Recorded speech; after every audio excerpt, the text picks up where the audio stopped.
भारतीय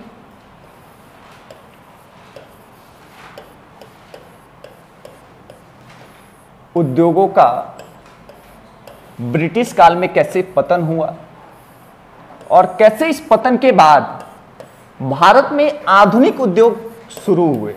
कैसे इस पतन के बाद भारत में आधुनिक उद्योग शुरू हुए।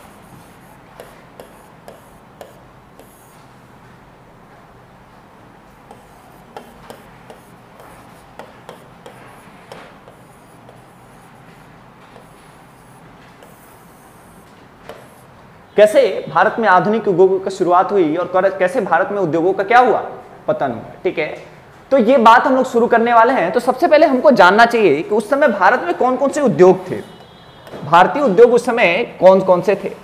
तो अगर भारत को देखें तो भारत बेसिकली दो तरह से बटा हुआ था, एक तो शहर और एक गांव।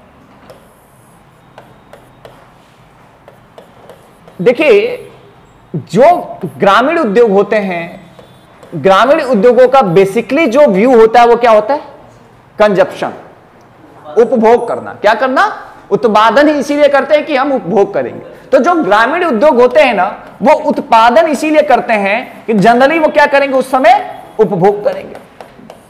शहर के जो उद्योग होते थे, शहर के उद्योग उत्पादन करते थे ताकि वो क्या करें, व्यापार करें, व्यापार के दृष्टिकोण से। ठीक है, तो अगर हम उस समय शहरी उद्योगों की बात करें तो उस समय शहरी उद्योगों में कागज का उद्योग,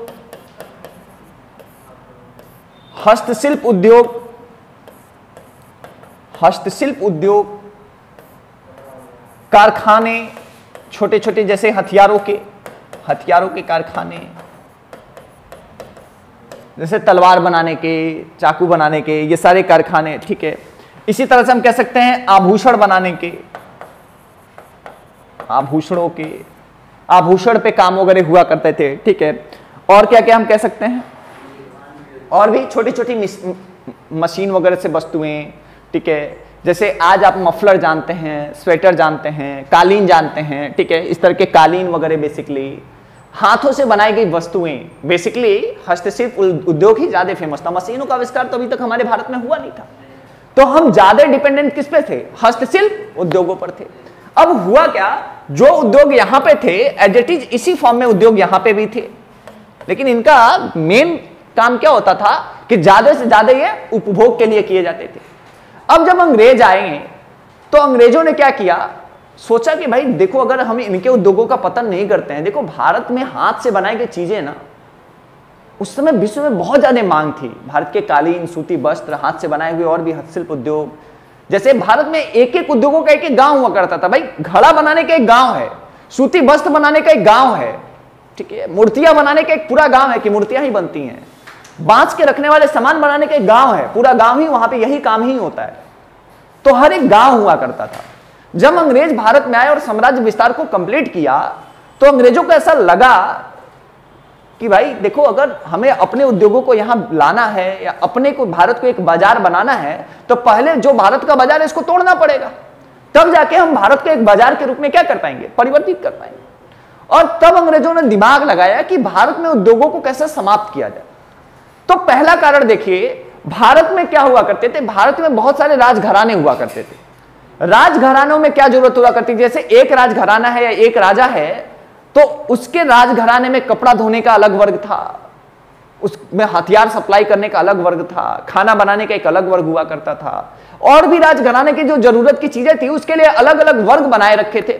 और बेसिकली राजा क्या करता था, वहां से अपने काम को किया करता था। भाई सैनिकों के लिए कपड़े बनाने के लिए अलग लोगों को रखा है, धुलने के लिए अलग लोगों को रखा है।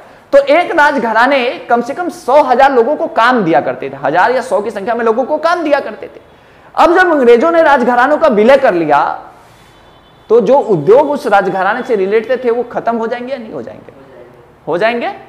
भाई अगर राजघराना ही नहीं बचा, साम्राज्य विस्तार में अगर उनका ही विलय कर लिया तो जो उद्योग उस घरानों से संबंधित थे वो उद्योग खत्म हो जाएंगे, समाप्त हो जाएंगे कि नहीं हो जाएंगे। बात समझ में आ रही। फिर उसके बाद अगर आगे देखें तो ब्रिटेन में क्या हुआ था, औद्योगिक क्रांति हो गई थी। ध्यान है सबको, ब्रिटेन में क्या हुआ था, औद्योगिक क्रांति हो गई थी। अब ब्रिटेन में औद्योगिक क्रांति हो गई थी तो मशीनों का आविष्कार हो गया था। अब अगर मशीनों का आविष्कार हो गया था और मशीनों से अगर वो कपड़े बनाएंगे, मशीनों से वो कपड़े बनाएंगे तो नो डाउट प्रोडक्शन ज्यादा होगा कि नहीं होगा? होगा भाई, बल्क में प्रोडक्शन होगा ना। और हम हाथों से कपड़े बनाएंगे, वो जल्दी कर पाएंगे और उनके लिए सस्ता होगा। जैसे एक अगर हमको उलेन कपड़ों का स्वेटर बनाना हो तो मम्मी या नानी को कितने दिन लगते हैं? एक हफ्ते लग जाते हैं। मशीनों से बनाना हो तो 2 घंटे का काम भी नहीं है। तो समय की बचत होगी। समय जब कम लगेगा तो रेट कम हो जाएगा कि नहीं? दाम कम हो जाएंगे कि नहीं हो जाएंगे? दाम कम हो जाएंगे ना। अब जब उनके दाम सस्ते हो जाएंगे और हमारे कपड़े समय ज्यादा लग रहा है तो महंगे रहेंगे, तो हमारे उद्योगों का पतन होगा या नहीं होगा? तो ब्रिटेन में जो औद्योगिक क्रांति हुई, ब्रिटेन की औद्योगिक क्रांति भी हमारे उद्योगों के पतन के लिए जिम्मेदार बनी। ठीक है, जो वहां पे औद्योगिक क्रांति हुई, इस औद्योगिक क्रांति की वजह से भी हमारे यहाँ पतन हुआ। फिर अंग्रेजों ने क्या किया था? मुक्त व्यापार की नीति लागू कर दिया था। भाई ब्रिटेन से कोई सामान आएगा तो भारत में जब उसको बेचा जाएगा तो उसको टैक्स देने की जरूरत नहीं है। बात समझ लो। और भारत से अगर कोई सामान दूसरे देश को जाएगा तो टैक्स देकर ही जाएगा। अब इसमें क्या था? हमारा सामान विश्व के बाजारों में जा नहीं पाएगा, नहीं जा पाएगा। और वो हमारे इलाके क्या करते थे? मुक्त व्यापार। भाई टैक्स उनको देना ही नहीं है तो टैक्स नहीं। अगर जैसे हम चाइना के साथ व्यापार करते हैं, अब अगर हम चाइना के लिए अभी मुक्त व्यापार लागू कर दे तो जो फोन आज भी आपको 10,000 रुपए में पड़ता है वो 6,000 रुपए में पड़ना शुरू हो जाएगा, 6,500 रुपए में पड़ेगा। तो फिर भारत की कंपनियां जो फोन बनाती हैं वो सफर कर जाएंगे नहीं कर जाएंगी? कर जाएंगी ना। बात समझ में आ रही? तो मुक्त व्यापार की नीति अंग्रेजों ने लागू कर रखा था कि भाई हम फ्री ट्रेड के ऊपर काम करते हैं, मुक्त व्यापार के ऊपर काम करते हैं। ठीक है। फिर भारत को क्या देखा? जब वहां पे औद्योगिक क्रांति हुई तो भारत को उन्होंने कच्चे माल के निर्यातक के रूप में समझा कि भारत से क्या करना है? सिर्फ कच्चे माल निर्यात करना है। और कच्चे माल अगर निर्यात करना है तो भारत के उद्योगों को बंद करना पड़ेगा, नहीं करना पड़ेगा? अगर यहां पे उद्योग चलेंगे तो हम कच्चा माल कैसे खरीदेंगे? फिर वही खरीदेंगे। तो भारत में उद्योगों का पतन, जैसे वो क्या करेंगे? कम मजदूरी पे सामान को खरीदेंगे, जबरदस्ती काम कराएंगे।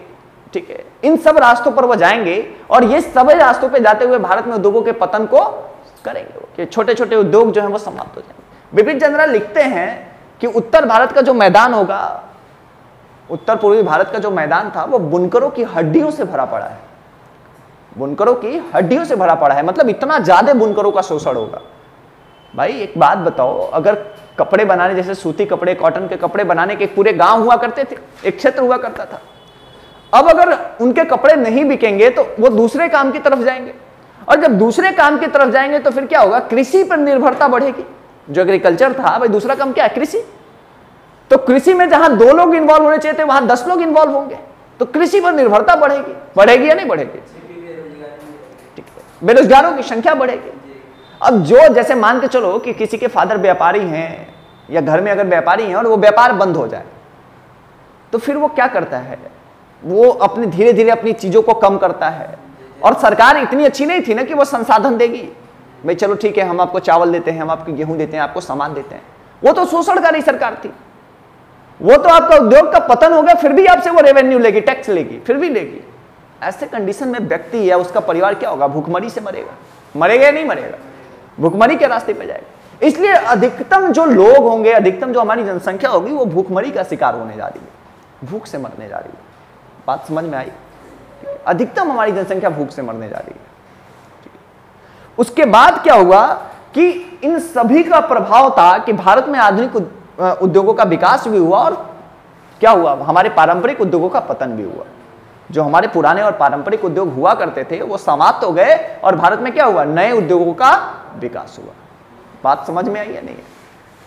आप लोग अगर लिखना चाहेंगे तो लिखा देते हैं, वरना समझा देते हैं और नोट्स आपको ग्रुप में भेज देंगे ताकि आप वहां से लिख पाए। तो क्या सही रास्ता आपको लगता है? लिखाते चले? नोट्स आपको ग्रुप में सेंड कर देंगे, आप लोग बस समझने पे ज्यादा ध्यान दीजिए। ठीक है, और नोट्स आपको ग्रुप में सेंड कर देंगे। चूंकि अभी अब मैंने रिसेंटली क्लास लिया है तो उनके नोट्स बने हुए हैं जो हमने लिखाया है, तो वो नोट्स हम आपको ग्रुप में सेंड कर देंगे। कुछ चेंजेस नहीं होने, ऐसा नहीं है लिखाएंगे तो 1-2 शब्द बदल जाते हैं, बाकी सारी चीजें वही होनी है। तो नोट्स हम आप लोग को ग्रुप में सेंड कर देंगे। क्लियर है? जो लोग ग्रुप में नहीं ऐड होंगे वो एक बार मैम से जाके बात कर लीजिएगा, रिसेप्शन पे बात कर लीजिएगा और ग्रुप में ऐड हो जाएगा। क्लियर? हमको ऐड कर लीजिए ताकि आप वहां से क्या करें? नोट्स को लिख पाए घर पे जाके। क्लियर है? ठीक है, हाँ बताएं।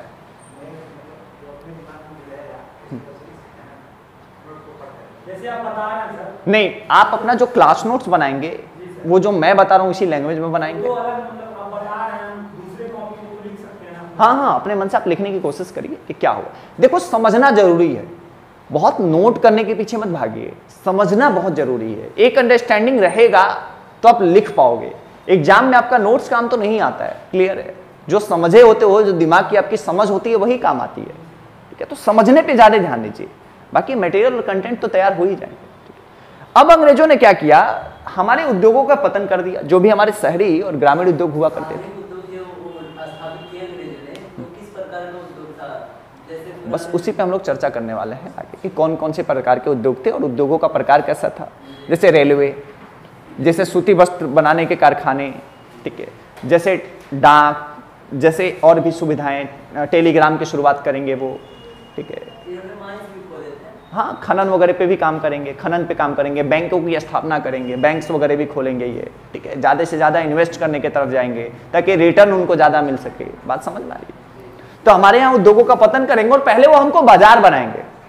जैसे उपनिवेशवाद के दूसरे चरण में भारत को बाजार बनाने पे ही तो बात होती है ना, कि भारत को कैसे एक बाजार के रूप में परिवर्तित किया जाए।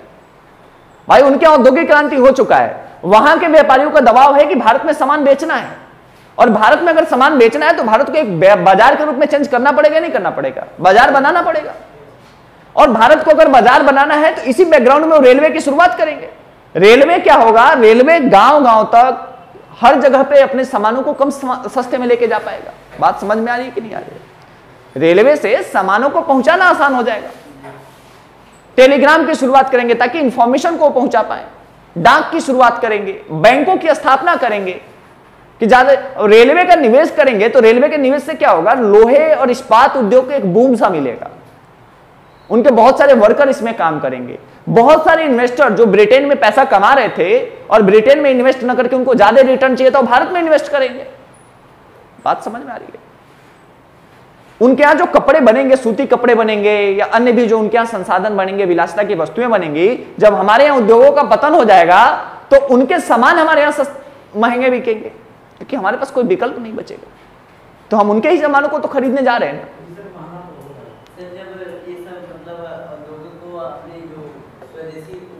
जब खत्म कर देते हैं, जब इसे भारत को मार्केट बनाते हैं तो मार्केट में पैसा ही नहीं रहेगा, लोगों के पास ऑलरेडी बेरोजगारी है, भूखमरी है, तो कैसे अपने मार्केट को डेवलपमेंट, मतलब मार्केट कैसे करेंगे, अंग्रेजों को कैसे, अंग्रेजों का सामान। आपका क्वेश्चन ये है कि अंग्रेजों ने भारत का शोषण बहुत ज्यादा अगर कर लिया था, ठीक है, भारत का शोषण बहुत ज्यादा कर लिया था तो भारत के लोगों के पास पैसा तो था नहीं, तो भारत में वो सामान अपना बेचेंगे कैसे? बेटा देखो, इस बात का एक जवाब हम आपको बताते हैं। इस समय के भारत में भी गरीबी है, बेरोजगारी है, लेकिन इंसान को कपड़े चाहिए, तो हर जरूरतों को रोक कर वो कपड़े खरीदने के पीछे जाता है, नहीं जाता, कर्ज लेके भी जाना पड़े, जाता है। तो उस समय के भी लोग कितने भी परेशान होंगे, अपनी एक दो रोटी कम करके भी सोचेंगे कि नहीं, कि तन ढकने के लिए हमारे पास कपड़े होने चाहिए। चलो बहुत ज्यादा नहीं होने चाहिए, लेकिन होने तो चाहिए ना। कुछ मध्यम वर्ग भी होगा ना, कि जो काम कर रहा होगा, कहीं नौकरी कर रहा होगा, कहीं जमीन होगी उसकी, वो सामान को खरीदेगा या नहीं खरीदेगा?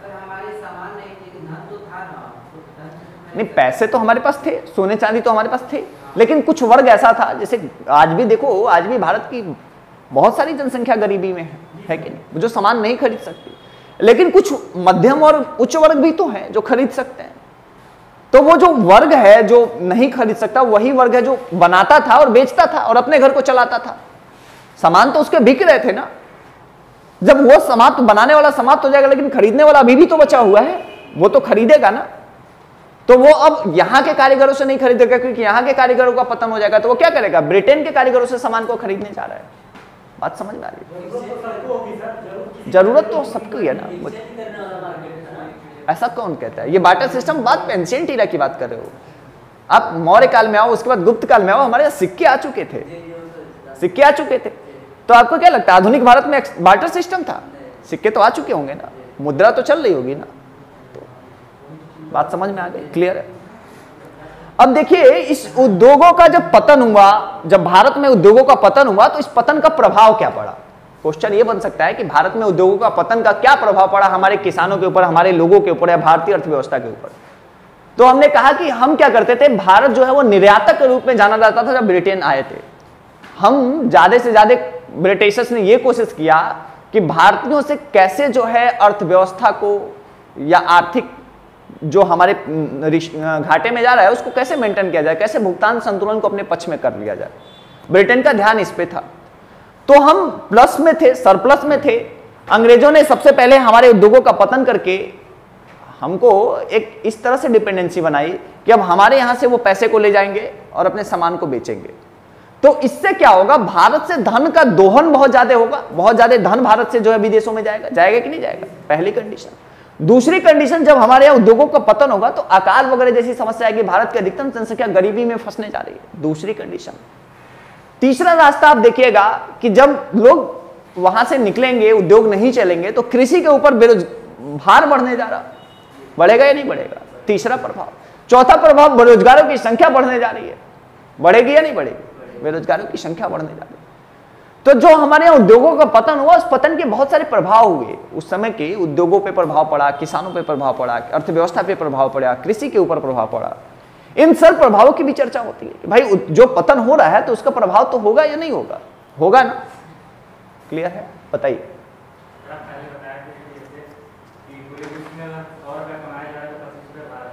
हाँ, 100 रुपए में 25 से 27 रुपए भारत का होता था जी, जीडीपी में। हाँ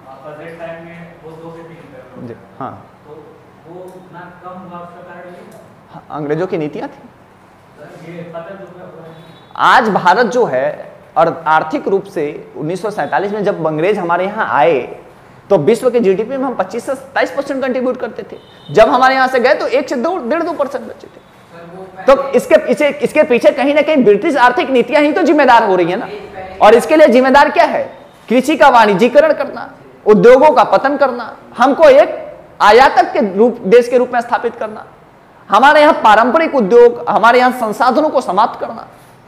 भाई हम जाने क्यों जाते थे, हम अपने उद्योगों के लिए, अपने हस्तशिल्प, अपने मसाले, अपने सोने चांदी, इन चीजों के लिए जाने जाते थे। लेकिन जब इसी का वो ज्यादा से ज्यादा दोहन कर लेंगे और हमारा शोषण ज्यादा होगा, हमारे ही धन को गंगा नदी से उठा के टिम्स नदी में ले जाके डालेंगे। इसका मतलब समझ रहे हैं कि यहां से वो धन उठाते थे और इंग्लैंड में ले जाके रखते थे। तो क्या होगा, जैसे आपके पास बहुत ज्यादा धन हो लेकिन लगातार आपसे धन को निकाला जाए तो एक समय बाद आप दरिद्र हो जाएंगे कि नहीं हो जाएंगे। तो अंग्रेजों ने भारत को दरिद्र बना के छोड़ा। जब वो भारत से जाते हैं तो भारतीय, एक्चुअली देखो, अंग्रेज हमको छोड़ के इसलिए भी गए कि उस समय हमारे पास, हमारी अब आर्थिक स्थिति ऐसी नहीं बची थी कि अंग्रेज जैसे किसी व्यक्ति का हम शोषण करें और शोषण इतना कर लें कि अब उसके पास कुछ बचा ही नहीं। जैसे तुम्हारे पास 1 लाख रुपया हो और हम तुम्हारा शोषण करें और इतना शोषण कर ले कि अब तुम्हारे पास 1 रुपया भी ना बचा, अब हम ही को बैठा के तुमको खिलाना पड़े, तो तुम हमारे किस काम के रह गए। बात समझ में।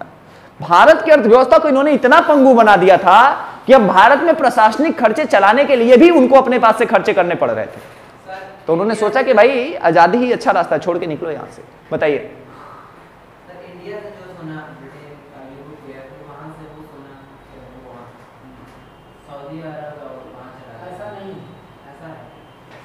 नहीं, ऐसा नहीं है। सऊदी अरब और अरब देशों की कहानी अलग है। वहां पे तेल जब खोजा गया और तेल को उन्होंने एक ईंधन के रूप में जब बेचा दुनिया को, तो उनके पास पैसे गए। तो वो अर्थव्यवस्था का दूसरा है, उन्होंने शोषण नहीं किया किसी का।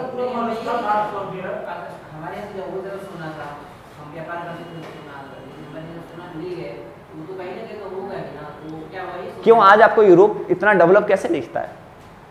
वो जंगली हुआ करते थे। क्या था उनके पास जी? एंशिएंट एरा में जाओ ना, ये अमेरिकन, ये यूरोपियन, ये सब जंगली लोग हैं। इनके पास क्या था? इनका कोई इतिहास थोड़ी है, आदिवासी हैं ये। जब हमारे यहाँ हड़प्पा सभ्यता हुआ करती थी तो इनके पास पहनने को कपड़े नहीं हुआ करते थे। उस समय हम महलों में, घरों में रहते थे। उस समय हमारे यहाँ स्विमिंग पूल हुआ करता था, बड़ा स्नानघर और अन्ना घर हुआ करता था। इस समय आग तक नहीं जानते थे, कच्चे जानवर खाते थे, बिना कपड़ों के घूमते थे। यही तो उनकी सभ्यता और संस्कृति है। तो भारत की सभ्यता और संस्कृति तो पुरानी है ना, उनका अपना कोई इतिहास नहीं है। उनका अपना कोई इतिहास नहीं है। इतिहास भारत के पास ही है, इतिहास चीन के पास ही है। अंग्रेजों के पास अपना कोई इतिहास नहीं है। बात समझ में आ रही है? ठीक है। अब क्या हुआ कि भारत में अब नए उद्योगों का या आधुनिक उद्योगों का विकास किया गया। ठीक है। तो भारत में आधुनिक उद्योगों की विकास शुरू हुई। भारत में कैसे आधुनिक उद्योगों की शुरुआत की गई या भारत में आधुनिक उद्योगों का शुरुआत कैसे किया जाता है अंग्रेजों के द्वारा, उसको हम समझने की कोशिश करते हैं। ठीक है। तो देखिए, आधुनिक उद्योग अंग्रेज भारत में क्यों लगाएंगे? क्योंकि ज्यादा से ज्यादा मुनाफा कमा सके। क्यों? शोषण ज्यादा से ज्यादा करें, मुनाफा ज्यादा से ज्यादा कमाएं और कहीं ना कहीं उनके पास मंदी का प्रभाव होगा। जैसे ब्रिटेन में क्या हुआ था, जब वो औद्योगिक क्रांति सबसे पहले ब्रिटेन में हुई, लेकिन वो जब सामान का आयात करेंगे, निर्यात करेंगे, सामान का निर्यात करेंगे तो उसके साथ मशीनों का भी निर्यात करेंगे, तो यूरोप के अन्य देशों के पास भी मशीनें हो जाएंगी। जब यूरोप के अन्य देशों के पास भी मशीनें हो जाएंगी तो अब ब्रिटेन से वो कपड़ा खरीदेगा, अब वो खुद उत्पादन करेगा। ठीक है, तो अब क्या करता था, भारत ही एक ऐसा देश बचा था ज्यादा से ज्यादा शोषण कर लो, क्योंकि यहां अभी मशीनें इतने बड़ी संख्या में नहीं आई थी। तो अब इसके लिए वो क्या करेंगे, भारत में ज्यादा से ज्यादा जो है उद्योग या नए उद्योग लगाने की कोशिश करें। अब भारत में उद्योग दो तरह से लगाए जाएंगे, कुछ भारतीय लोग भी प्रयास करेंगे कि भारत में उद्योग लगाए जाए, और कुछ विदेशी स्वामित्व वाले उद्योग भी लगाए जाएंगे, जो विदेशी या बेसिकली ब्रिटिशर्स उस उद्योग को लगाएंगे। जो ब्रिटिशर्स उद्योग को लगाएंगे उसमें ब्रिटेन उनको सपोर्ट करेगा, और जो भारतीय उद्योगों को लगाएंगे ब्रिटेन उसमें सपोर्ट नहीं करेगा और उनको हतोत्साहित करेगा कि भाई तुम क्यों ये काम कर रहे हो। बात समझ में आए? तो आधुनिक उद्योगों के विकास में अगर बात करें तो कौन कौन से उद्योग होंगे जहां से लाभ उनको ज्यादा होगा, जहां से उनको प्रॉफिट ज्यादा होगा, उन्हीं उद्योगों को वो स्थापित करने जा रहे हैं।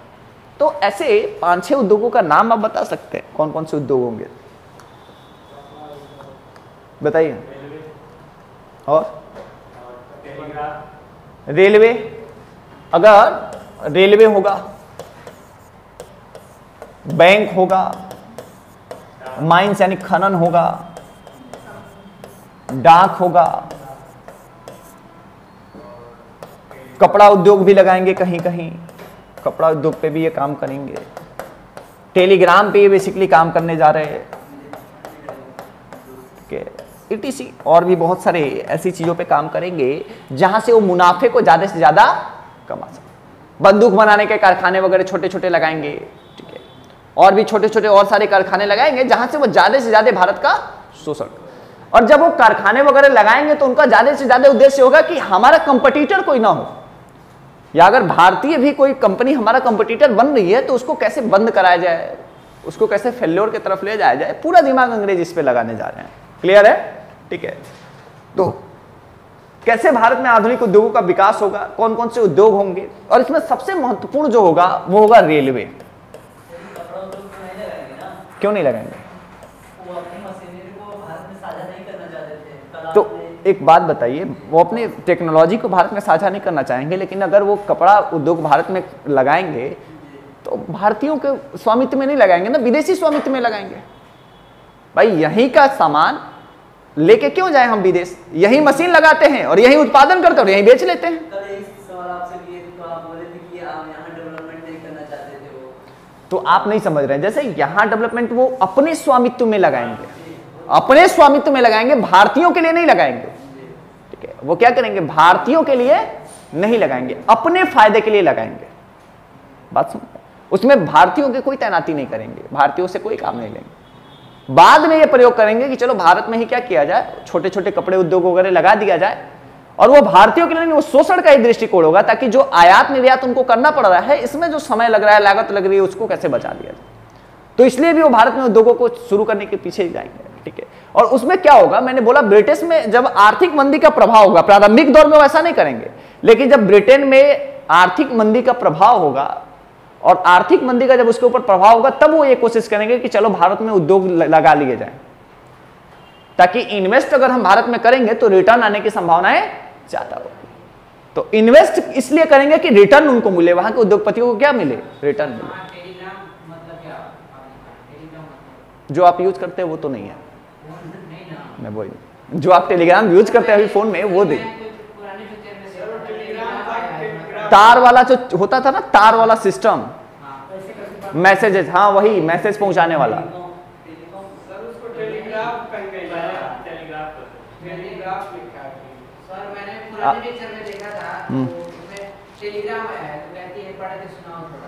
वही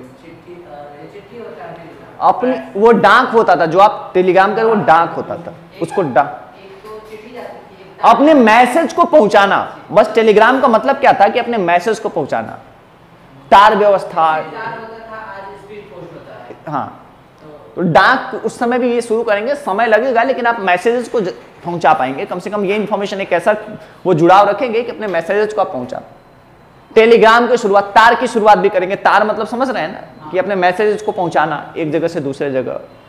टेलीग्राम को जैसे अनाउंस आप करते हैं, अपनी बातों को एक दूसरे से जगह पहुंचाते हैं, तो टेलीग्राम की शुरुआत, तार की शुरुआत इसी तरीके से करेंगे। जो आपने बोला ना, अपने मूवी में देखा है टेलीग्राम, वही ऐसी ही कुछ चीजें होगी ताकि अपने मैसेज को पहुंचा पाए। टेलीग्राम का बेसिकली काम होगा अपनी इंफॉर्मेशन, अपने मैसेजेस को क्या करना, पहुंचा पाए, ठीक है। इसी तरह तार की शुरुआत करेंगे वो, इसी तरह क्या करेंगे, तार की शुरुआत करेंगे वो, ठीक है। तो भारत में इसमें सबसे महत्वपूर्ण होगा रेलवे, और सबसे ज्यादा शोषण करने का काम क्या करेगा, रेलवे ही करेगा। क्योंकि अकाल वगैरह पड़ेगा या जब भी समस्याएं आएंगी तो लगातार जो है वो, तो भी ये क्या करेंगे, दोहन स्टार्ट रखेंगे, फिर भी ये दोहन करेंगे, ठीक है। फिर भी ये अकाल के समय में भी ये लगातार शोषण की तरफ जाएंगे। रेलवे अंग्रेजों ने बिछाया था अपने फायदे के लिए, ताकि उनके इस्पात उद्योग को एक बूम सा मिले, वहां के लोगों को पैसा जाए, वहां के लोगों को अच्छा रिटर्न मिले और भारत का शोषण हो, और गांव गांव तक क्या हो, उनकी वस्तुएं और उनके सामान पहुंच पाए, ताकि पूरे भारत को एक बाजार के रूप में वो स्थापित करता। इस समय डलहौजी आएगा, 1853 में रेलवे की शुरुआत होगी और मुंबई से ठाणे के बीच में सबसे पहले रेलवे लाइन चलेगी। इसी तरह टेलीग्राम की शुरुआत होगी, टेलीग्राम कहां से, आगरा से कलकत्ता के बीच में, ठीक है। इसी तरह डाक की शुरुआत होगी, डाक सुविधा होगी, ठीक है। तो अलग अलग टाइम पीरियड में अलग अलग काम जो है वो क्या करने जा रहे हैं, करने जा रहे हैं। और बेसिकली इन सबका उद्देश्य क्या है, ये नहीं है ऐसा कि भारत को बहुत हाईटेक बनाना चाहते थे, वो अपनी जरूरतों को पूरा करके भारत से अधिकतम धन का दोहन कैसे करे और शोषण कैसे करे, ये उनका उद्देश्य था। भारत में जब वो रेलवे को लाएंगे, तो भारत में रेलवे को लाने के पीछे सबसे बड़ा कारण उनका था कि भाई भारत को एक बाजार बनाया जाए। लेकिन बाद में यही रेलवे इनके लिए समस्या बनने जाएगी। जब क्या करेगा, रेलवे में लोग यात्रा करेंगे, अलग अलग धर्मों का जुड़ाव होगा, अलग अलग वर्ग का जुड़ाव होगा, अलग अलग जाति का जुड़ाव एक साथ होगा। जब पंजाब और राजस्थान का व्यक्ति एक साथ बैठ के यात्रा करेगा, उत्तर प्रदेश और बिहार का व्यक्ति एक साथ बैठ के यात्रा करेगा, तो ये अंग्रेजों के लिए समस्या होगी, क्योंकि विचार बढ़ेंगे, भाई विचारों का भी तो प्रवाह होगा।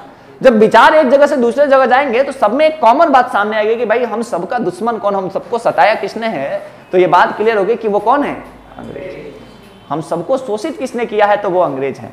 तो ये जो काम होगा इनका ना, बाद में एंटी ब्रिटिश फीलिंग डेवलप करने में भी रेलवे की महत्वपूर्ण भूमिका होने जा रही है। बाद में लोगों के अंदर जो एंटी ब्रिटिश फीलिंग आएगी वो रेलवे की वजह से आएगी। लेकिन तत्कालिक उद्देश्यों को जो ध्यान में रखकर इन्होंने रेलवे की शुरुआत की थी कि भाई उनके आधुनिक उद्योग, जो उनके उद्योग हैं, उनको एक बूम सा मिले, इस्पात उद्योग को बूम सा मिले, एक इन्वेस्ट उनका जो है यहाँ पे बहुत बड़े अमाउंट में हो, रिटर्न उनको अच्छा मिले, तो वो सारे काम तो होंगे। भारत का शोषण, भारत को बाजार के रूप में कैसे परिवर्तित किया जाए, तो भारत एक बाजार के रूप में भी परिवर्तित होगा। लेकिन बाद में यही रेलवे इन्हीं के लिए समस्या बनने जा रहा, ठीक है। रेलवे में विचार भी तो एक दूसरे के साथ शेयर होंगे, साझा होंगे। तो बात समझ में आई या नहीं आई? चलिए, तो भारत में रेलवे क्यों आया, भारत में रेलवे अगर क्यों आया ये पूछेंगे तो वो हमारा विकास नहीं चाहते थे। रेलवे को लाएंगे क्योंकि देखो ब्रिटेन में उद्योगपतियों का दबाव होगा कि भाई भारत में निवेश करो और ज्यादा से ज्यादा रिटर्न की प्राप्ति करो। उस दबाव में वो भारत में रेलवे लाएंगे ताकि भारत, इंग्लैंड के इस्पात उद्योग को बूम मिले, वहां पे पैसा रिटर्न के रूप में ज्यादा जाए। और ब्रिटेन में उस समय आर्थिक मंदी का प्रभाव होगा, तो मंदी से निपटने में उनको सहायता मिले। वो भारत में जब रेलवे को लेकर आएंगे तो रेलवे का हमारे भारतीय अर्थव्यवस्था पर अलग अलग संदर्भों में अलग अलग प्रभाव पड़ेगा। कृषि में वाणिज्यीकरण की प्रक्रिया को बल मिलेगा, हमारे उद्योगों का पतन होगा, ठीक है। भारत एक बाजार के रूप में परिवर्तित होगा, भारत एक आयातक देश के रूप में परिवर्तित होगा। बात समझ में आ रही है, ठीक है। अकाल के दिनों में भी लगातार जो है हमारे यहां से सामान की ढुलाई जारी रहेगी, हमारे यहां से सामान को वो ले जाएंगे। राहत का कोई कार्य नहीं करने देगा रेलवे। जैसे देखो अकाल वगैरह आएगा तो भी रेलवे क्या करेगा, लगातार वो सामानों को ले जाए।